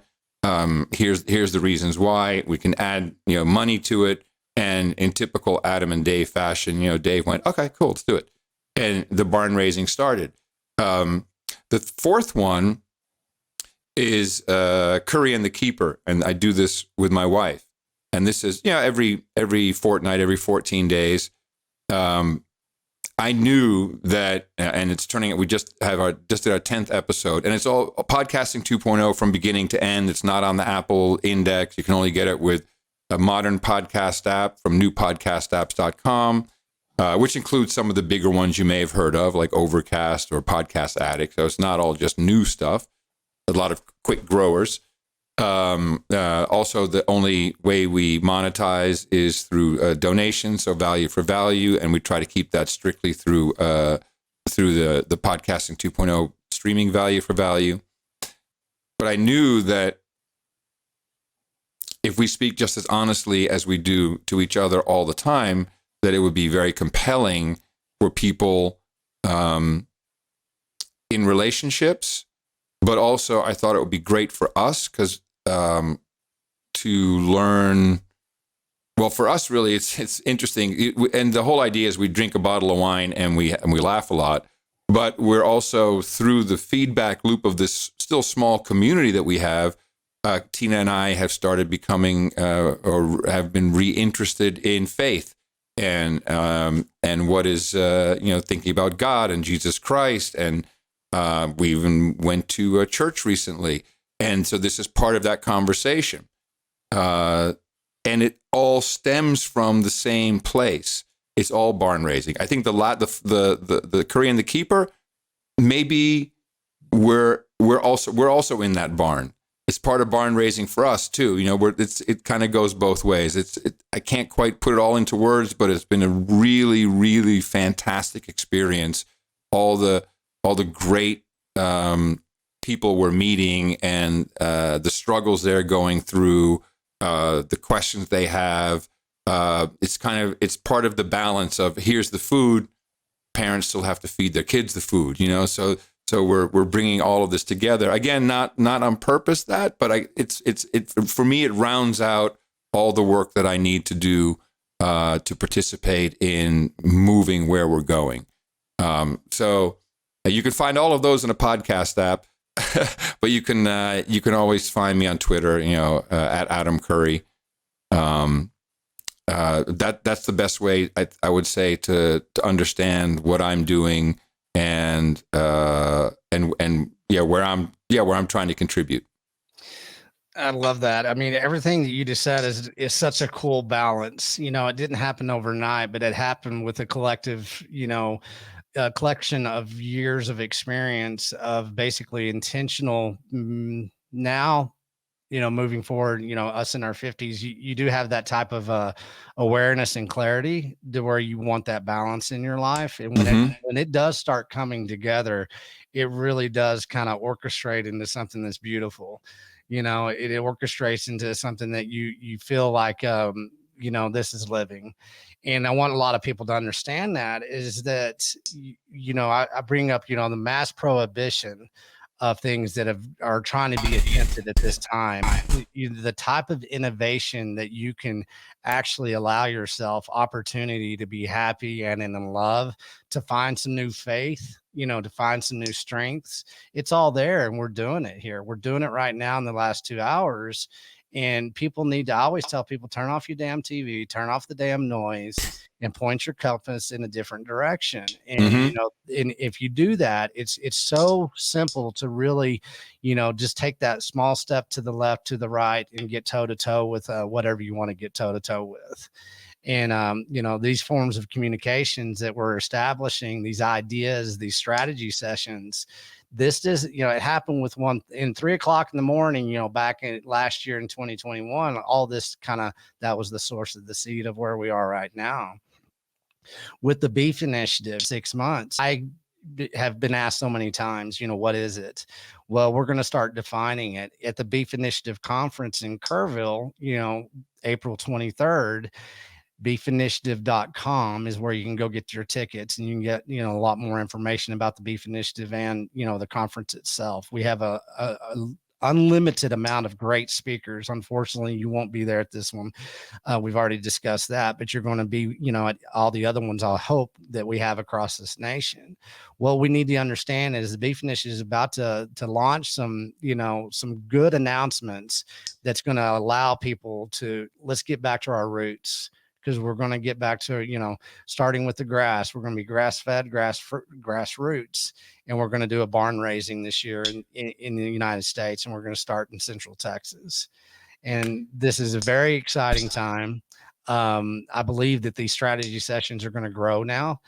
We've got a lot of call to action coming in both of our lives. And if you come to that conference, you're going to have a call to action as well. And it's going to be something that you're going to remember for the rest of your lives, that this was a very good, intentional decision to make. And, this is a crowdsourcing endeavor that brings balance to a lot of people's lives. It eliminates the anxiety right now, what's going on in the rest of the world, and it allows you to basically empower yourself and to smile and to laugh and to have a good time again. There's one other group I'd like to address who I've just realized this myself because of the issues we had not being able to get to our destination a couple weeks ago. I've been in aviation for a long time. I've been out of it for a long time, but I was in it very seriously. I had a heliport. I had helicopter fractional ownership company. I have my helicopter license. I have my fixed wing license. Although I really haven't flown, for at least 10 years. A little bit with some friends hanging out, but not really for any travel. Because I'm not someone who wants to fly around and get a burger. I want to go somewhere because I need to go there. Our aviation system is broken in the United States. It is that is also partially intentional.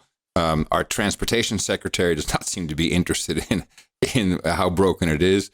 It used to be broken only the last 3 or 4 days of the month due to just absolute lack of pilots. And that's gotten worse now. It's spilling over. Basically, the last week and the first week of every month is going to be cancellations and heartbreak. And it's just getting worse to the point where airlines that kind of serve the regional areas, JetBlue, Southwest, they're going to stop lying. They're going to stop saying it's weather and computer glitches, and they're just going to say we can't fly these routes anymore. And that is, JetBlue has already announced 25-30% cut in what they're going to fly this summer because they don't have the staff. Flight attendants are also now bailing. They're sick and tired of it.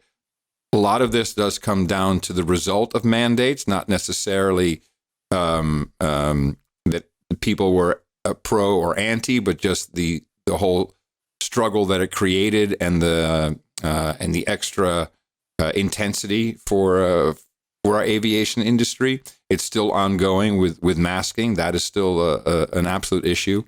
But this is broken now. It's broken, and it's going to be broken for us. It's going to be broken in the middle. Everyone who needs to go New York, LA will be able to fly, but everything else is going to become a challenge. And a lot of great aviators, retired early, retired in disgust, are just sick of the business.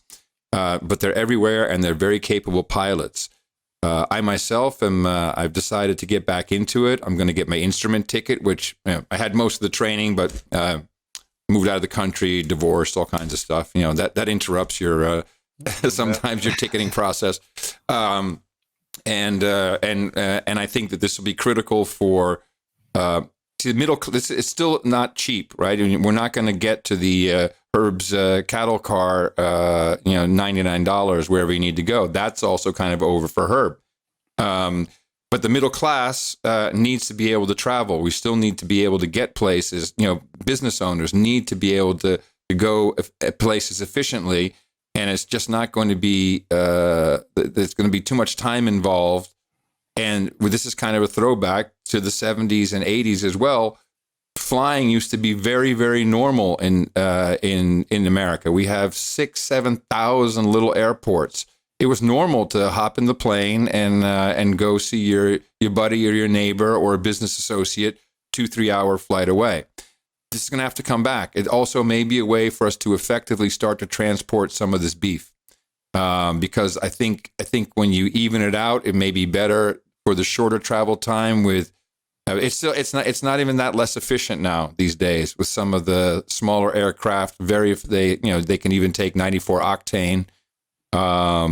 It may start to make sense, but also for people. So if you're in aviation or you know somebody, they should probably also come to this conference. I love that, because you ended that perfectly, because one of the pain points is, we've talked about shipping, and the logistics of shipping, and the prohibition of travel that's going to happen, and the prohibition of shipping, being able, because if you're shipping meat, it's frozen, it's it's in vacuum sealed, very secure, usually have about 48 hours in that box that it gets shipped in. And if we can basically bring some awareness into the shipping bottleneck that is created, that is, the shipping czars pretty much have, this is something that, once again, here's some more mass innovation of opportunity that we can really look at. Well, we don't hesitate to put a transplant heart into a cooler onto a plane to get it, to save one life. I see. No, we can save hundreds of lives with one beef transport flight. There you have it. I mean, because that's what we're doing, is we're saving lives with pure animal protein. And man, that's it. This has been one of the best strategy sessions we've had. So once you're able to sit me down and I can get you in the one spot at the same time, it actually is kind of good. We're always calling each other from the car, cell phones to the hill country. It's the dumbest thing. It doesn't work, man. It's that reception out there. What do you have, like 3 carriers that you have to switch to sometimes? I actually have the top 3, depending on where I am. But that's mainly if I need to do a show or something and I need some 4G or whatever else. Then I need one of them. Usually works. If you're lucky, but you bring back another reason I wanted to have the conference in the hill country, because a lot of people are probably going to come from Austin, of course, or San Antonio, or Texas in general. But getting out to Kerrville, you have to drive through the hill country. You have to go, or you can go. I mean, let's bring back the 70s in Luckenbach, Texas. Willie, Waylon and the boys, right? Right. There's so many little gems in the hill country of Texas that people need to know that are out there, that you can go. And if you can't fly to wherever you're trying to fly, you need to get in that car. You need to go do a road trip.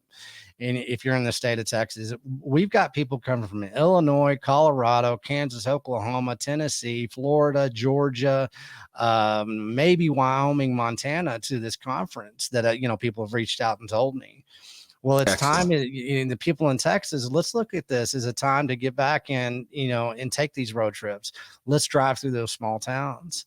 And please stop in Fredericksburg if you happen to go through it on your way. Stop at the Hilltop Cafe, or or go to the Hitchin Post, or have a burger at Hondo's. In people that don't know about Fredericksburg, Texas, that is the gem of hill country of Texas. And Adam knows that he has a lot of proof of work there. So he knows what he's talking about. So, you do. Fredericksburg is, I mean, it's wonderful. You got the wineries out there, they're just popping up left and right. Well, we actually bring people from Austin who like to drink, or brides who are going to get married. I mean, we know what we're doing. We got pink limos driving through town to drive the girls around. But we have beautiful B&Bs, which is a big part of our community. Is hey, we have a ranch, but we bought a house right off of Main Street or in town. That's going to be for our kids in the future. In the meantime, it's going to be a revenue generator. It's a very fun, and we have rules. We got rules about neon signs, no big box stores, all this kind of stuff, which is real. That's what makes it so beautiful. I mean, Kerrville there's a lot going on in Kerrville, and I'm excited to start learning to explore it and what's there. But it's so different entering almost any city or town, except ones like Fredericksburg, and of course there's many more, where there's just some ordinances, and and then when you remove the loud messaging, the signage, the yelling at you, and it's just storefronts and restaurants and people and nice wide streets, there's a calm that is so nice. It really is. You don't notice it until you witness it. I love that, because you don't. I mean, how can people that are in these concrete jungles and everything, and you've lived in a lot of them. I escaped out of Austin. I left Austin to get back to, my roots here in the Texas Panhandle. But there is a sense of ease that comes over you, and what that is, it's a kind of it's a peace of mind that people don't know what they're missing. And I'll refer back to Dr. Mary Kerr is and you've brought it up many times, is the damn brain fog that we've got going on. And if you can get out to a place like Fredericksburg, and you can hear the silence, Yep. it does something for you. And these types of restaurants that that you bring up in Fredericksburg, I mean, I tell people there's a new international lifestyle, and it's starting in the state of Texas, and it's starting in small town Texas. And that's the best way to look at it. And it's like, let's go exploring together. Let's create this adventure together. And, that's what we're doing. And it's going to be a fun ride. And I'm happy to be in the sidecar. Well, I'm very honored and proud to have you along, Adam. We're going to continue this discussion. This has just started. You said, maybe it's a 10-month plan, a 10-year plan. Well, this is definitely a 10-year plan that we've got going on now. And we need to bring everybody in. We need to get people involved with it, because it is value for value at this time. This is not about, raising hundreds of millions of dollars to do something. This is going to be grassroots, and it'll stay that way. Yep. Time, talent, and treasure. You need all three to raise the barn. Yeah, you really do. Well, on that note, I hope you have safe travels with next week, whenever you have to travel and everything. I'll be in the hill country next week, so we'll be talking more. But beyond that, let's do this whenever the conference is over with. Let's do a regroup and say, hey, this is what we've learned from this conference, and this is how the announcements that are going to be made. And then we can kind of tease everybody with this strategy session, and then we can really give everybody a roadmap moving forward. Great idea. I love it.